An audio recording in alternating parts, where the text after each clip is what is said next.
المؤمن المهيمن العزيز الجبار المتكبر سبحان الله عما يشركون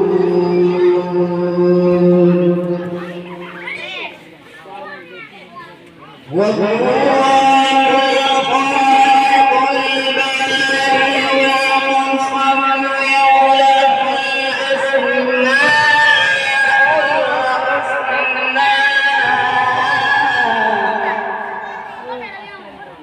يسبح له ما في السماوات والأرض وهو العزيز الحكيم